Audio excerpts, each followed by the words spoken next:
Good afternoon on this cold 27th day of April 2015. My name is Anita Nderu and these are the stories making headlines on Capital Online TV. Many roads were rendered impassable on Monday morning following heavy rains on Sunday. Large stretches of Mombasa Road and Uhuru Highway were flooded with many marooned in South Sea and Imara Daima, among other estates. In Mathare, a woman was electrocuted due to the flooding, with many in the slum left homeless and forced to reconstruct their makeshift homes. County government engineers have blamed rubbish for blocking the drainage system as they work to unblock the system on Monday morning. The 15 years I've been here, haijaifika hapa. Unajua inakujaga lakini ikiisha kama dakika 20-30 maji imeisha. Lakini hii ya jana hailivuja rekodi bana. Shida imekuwa drainage, tutengenezeo drainage na mambo ya ugonjwa. Na pia unaona vile gari zinakwama kwa maji. Yeah. First Lady Margaret Kenyatta on Monday presided over a national cohesion conference organized by spouses of MPs and the Ministry of Interior. The National Assembly Lady Spouses Association, NALSA, has formed a partnership with the Directorate of National Cohesion and National Values aimed at promoting national unity. The conference takes place on Monday and Tuesday at the Kenyatta International Conference Center.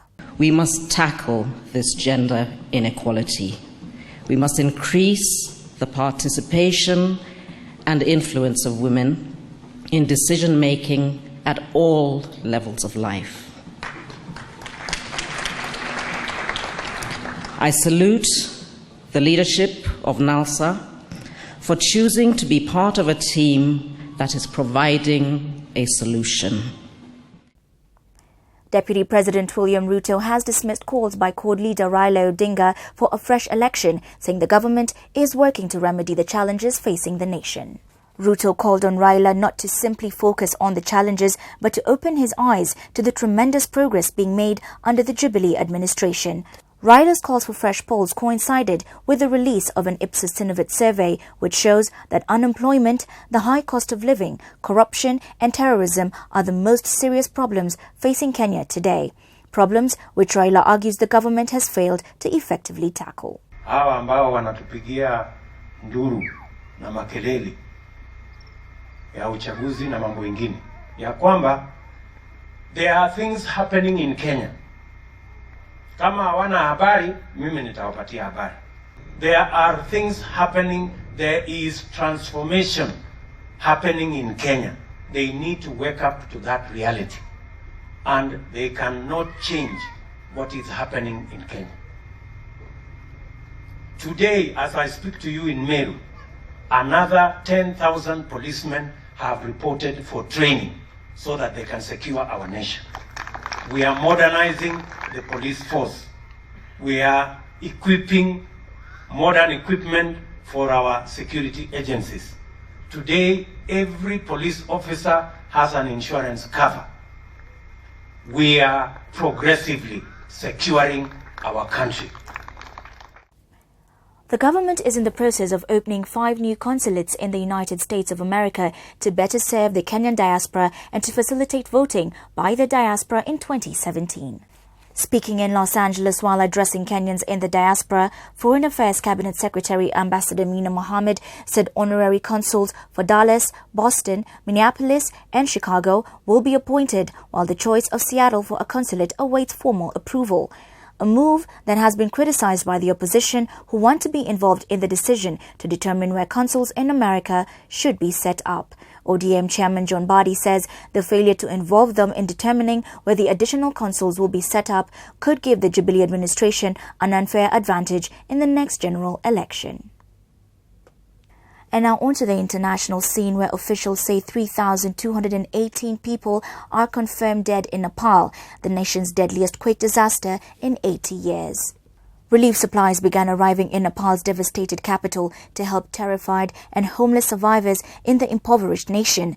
Equipped with heavy cutting gear and accompanied by sniffer dogs, rescue teams were landing round the clock at the country's only international airport on the outskirts of Kathmandu. The normally vibrant capital has been devastated by Saturday's 7.8 magnitude earthquake.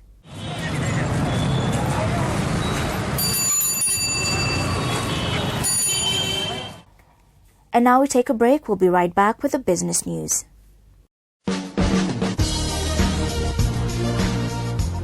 EGG Pay is a new service from Nairobi City County aimed at making life easier for residents. You can now pay your parking fees with EGG Pay conveniently with no hassle. No more hide and seek with parking attendants. No more tickets, no more bribes. To pay your parking fee with EGG Pay, first create your e-wallet if you haven't. Dial *217#. Enter your details as prompted and create your e-payment PIN. Top up your e-wallet via M-Pesa or Airtel Money using business number 147147 and your phone number as the account number. Finally, you can pay for your parking by dialing *217#. Select 2 for parking. Select either 1 for daily. Enter vehicle registration number. Select your closest area number. Select vehicle category. Confirm payment transaction. Confirm your EGG Pay PIN. Then await a text message for confirmation. The process will take you just 5 minutes, but will go a long way in making your life easier. For more information, go to epayments.nairobi.go.ke or call 0788 200 000. EGG Pay means your right to expect service. EGG Pay, malipo kwa urahisi.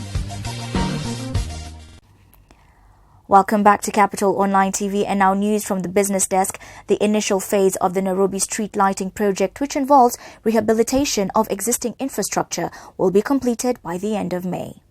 Kenya Power CEO Ben Chumo says the company has mobilized technical teams to fast-track the rehabilitation of the remaining major city roads, including Kiambu Road, Muthaiga to the Northern Bypass, Lang'ata Road to Bomas of Kenya, and the new Kitusuru Road.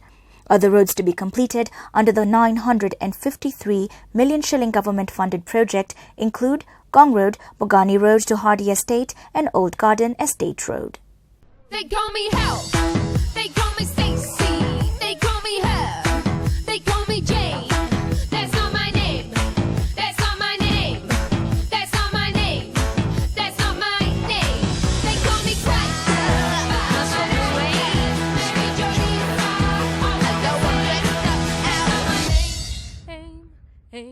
They call me Hell. Look for the Coca-Cola bottle with your name on it at your nearest outlet and share happiness with your friends.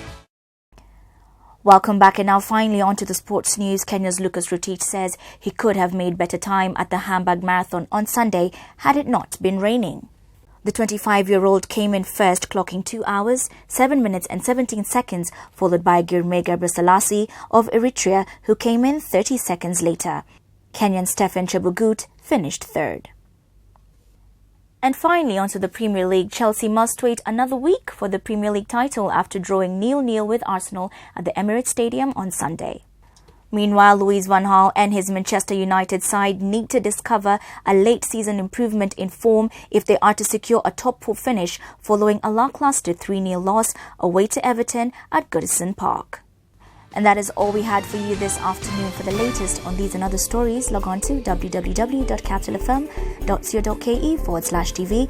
Do leave us your feedback and comments below, and stay tuned for the evening bulletin. My name is Anita Ndero.